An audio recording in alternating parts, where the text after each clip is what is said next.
Fighter jet का design बनाना। बचपन में रामेश्वरम में मैं और मेरे दोस्त विद्यालय से पैदल घर वापस आया करते थे।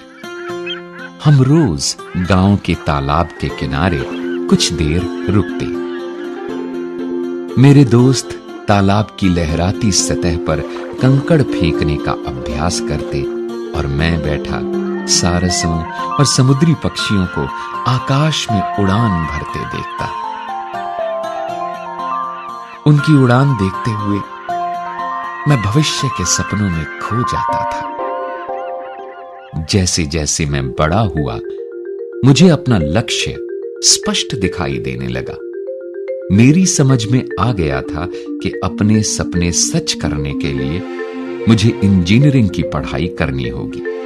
मद्रास इंस्टीट्यूट ऑफ टेक्नोलॉजी तकनीकी अध्ययन के लिए दक्षिण भारत में सबसे अच्छा संस्थान था। मैंने बड़ी मेहनत से पढ़ाई करके स्कॉलरशिप हासिल की ताकि मैं इस संस्थान में पढ़ सकूं।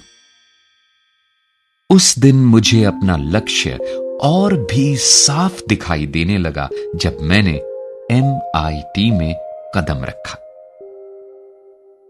MIT के परिसर में 2 बड़े विमान प्रदर्शन के लिए रखे गए थे। मुझे अच्छी तरह याद है कि बाकी छात्रों के छात्रावास में चले जाने के काफी देर बाद तक भी मैं विमानों के पास बैठा रहता था।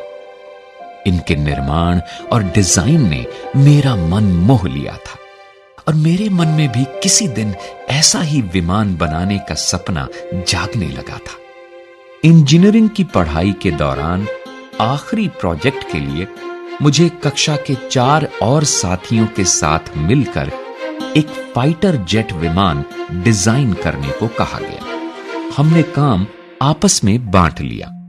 एक दिन मेरे काम की प्रगति की जानकारी लेने के बाद हमारे अध्यापक ने मुझसे कहा, अब्दुल, मैं तुम्हारी कार्य योजना से सचमुच निराश हुआ हूं।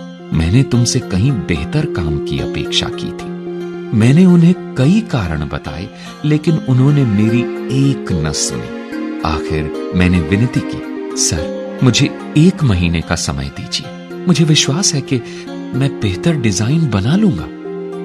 उन्होंने मुझ पर नजर डाली और बोले, देखो नौजवान, मैं तुम्हें 3 दिन दे रहा हूं। अगर सोमवार की सुबह तुमने मुझे इससे बेहतर डिजाइन न दिखाया तो शायद तुम्हें अपनी स्कॉलरशिप से हाथ धोना पड़ेगा।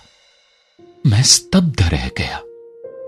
मेरा भविष्य, मेरे सपने स्कॉलरशिप पर टिके थे। उसके बिना मैं कुछ नहीं कर पाता। मेरे पास डट कर काम करने के अलावा कोई चारा नहीं था। उस रात मैंने पलक तक नहीं झपकाई। अगली सुबह बस घंटे भर आराम किया, जरा सा कुछ मुंह में डाला और फिर काम में जुट गया। रविवार की सुबह मैं काम खत्म कर ही रहा था कि अचानक मुझे लगा जैसे मेरे पीछे कोई खड़ा है। मुड़कर देखा तो पाया मेरे अध्यापक मेरी ड्राइंग को बड़े ध्यान से देख रहे थे।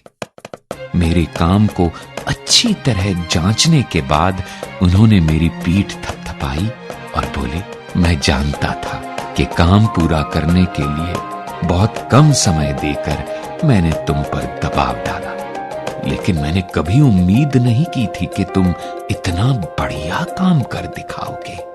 अध्यापक जी की बात सुनकर मुझे इतनी राहत और खुशी मिली कि मैं भूल ही गया था कि पिछले 3 दिनों में मैं खाना सोना सब भुलाकर काम में जुटा रहा था। न सिर्फ मेरी स्कॉलरशिप जारी रही, बल्कि मद्रास इंस्टीट्यूट ऑफ टेक्नोलॉजी की परीक्षा भी मैंने बहुत अच्छे अंकों से पास की। मैं विमान का डिजाइन बनाने का अपना लक्ष्य पाने में सफल रहा था और अब विमान उड़ाने के अपने सपने के भी बहुत करीब आ गया था। मैं सोचकर ही उल्लास से भर उठता था कि बचपन में देखे समुद्री पक्षियों की तरह मैं भी जल्द ही आकाश में उड़ान भर पाऊंगा।